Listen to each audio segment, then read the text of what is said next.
When my sister announced her pregnancy, my parents rented out a banquet hall.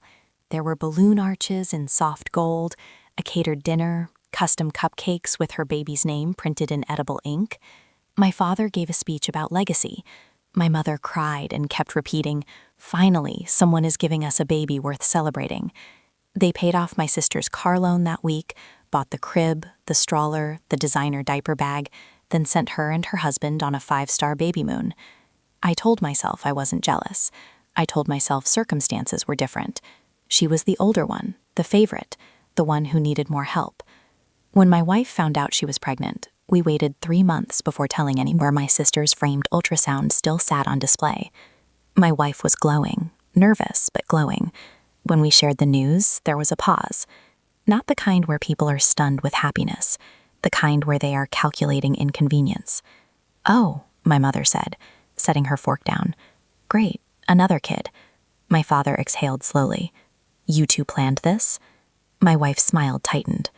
She nodded. My sister leaned back in her chair. "Well, I guess congrats." No one stood, no one clapped, no one reached for us. I waited for the warmth to catch up. It didn't. I heard myself speak before I fully decided to. We didn't say anything for our child. It wasn't accusatory. It was confused. The difference between two reactions was sitting right there in the room, like a third presence. My mother's face hardened. "Stop making drama." My father gestured around the room. "This is our house. If you don't like how we react, you can leave." There it was. The old rule. Gratitude over dignity. My sister gave a short laugh. Maybe he just knocked her up for the gifts. The table laughed with her. Not cruelly, casually.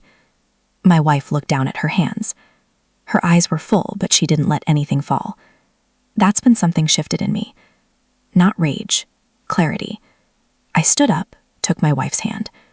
"We're leaving," I said. No shouting, no dramatic exit, just chairs scraping quietly against tile. No one followed us out. The drive home was silent. My wife stared out the window, one hand resting lightly over her stomach. I kept replaying the laughter. I'd spent years telling myself favoritism wasn't real, that I was imagining it, that love just looked different for different children. But love doesn't sigh when you announce a life. The next morning, my phone was vibrating nonstop. 24 missed calls, voicemails stacked on top of each other. "It's urgent. Please pick up." For a second, fear replaced everything else. I imagined accidents, emergencies. I called back. My mother's voice was frantic. My father had collapsed after an argument with my sister late that night. Blood pressure spike. He was in the hospital. "We need you here," she said. Not please, not we're sorry. Just need. At the hospital, the waiting room was different from the dining table. No one was laughing. No one was leaning back comfortably. My sister looked exhausted, defensive. The doctor stepped out and asked who is listed as primary medical contact. There was a pause. My sister glanced at my mother. My mother looked at me. "He is," she said quietly. Years ago, when my father was updating paperwork, he had put my name down. "You're the sensible one," he told me then. "You handle things calmly." I remembered feeling invisible, even in that compliment. Now it carried weight. The doctor handed me forms, explained risks, medication adjustments, lifestyle changes. I asked questions, signed where needed, scheduled follow-ups. No one interrupted, no one mocked. My wife stood beside me the entire time, her hand resting against my arm, steady. My sister tried to interject once about private room upgrades and insurance details. The nurse gently corrected her. Those decisions were mine unless I chose to delegate. The shift wasn't loud. It wasn't humiliating. It was procedural. Responsibility has a way of rearranging rooms. Later, when my father was stable and resting, my mother sat beside me in the hallway. "We didn't mean to hurt you," she said. I believed she didn't mean to. That didn't change that she had. I didn't ask for gifts. I didn't ask for apologies. "I'm not competing with her," I said quietly.